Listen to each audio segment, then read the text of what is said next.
সম্প্রতি গতকাল একটি হত্যাকাণ্ড ঘটেছে।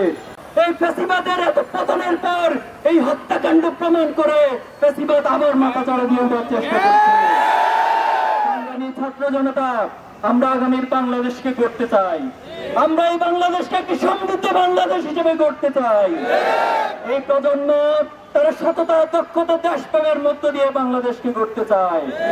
পৃথিবীবাসীকে দেখিয়ে দেখিয়ে মানুষ হত্যা করে খুনি হাসিনা বাংলাদেশের ফ্যাসিবাদের সূত্রপাত ঘটিয়েছিল। সেই ধারার অব্যাহত রেখে বিডিআর হত্যাকাণ্ড, শাপলা চত্বরে আলেম ওলামাদের উপর হত্যাকাণ্ড, জামাত নেতৃবৃন্দের হত্যাকাণ্ড, সকল দেশপ্রেমিক হত্যাকাণ্ডের মধ্য দিয়ে খুনি হাসিনা তার ফ্যাসিবাদকে কায়েম রেখেছিল। একজন ব্যক্তি এবং একজন পরিবারের কাছে সারা বাংলাদেশের মানুষকে চিমনি করে রেখেছিল।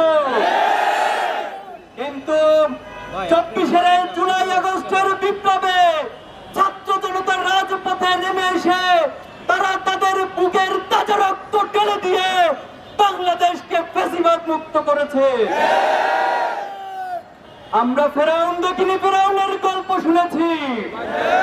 আমরা নমরুদ দেখিনি, নমরুদের গল্প শুনেছি।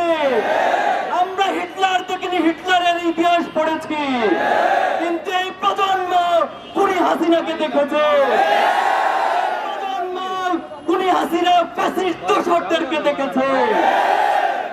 আমরা দেখেছি এই গণহত্যার পর হাসিনা এবং তার দোসরদের ন্যূনতম কোনো অনুশোচনা বোধ দেখায়নি, বরং তারা অহংকার এবং উদ্ধত্তপূর্ণ আচরণ করে যাচ্ছে।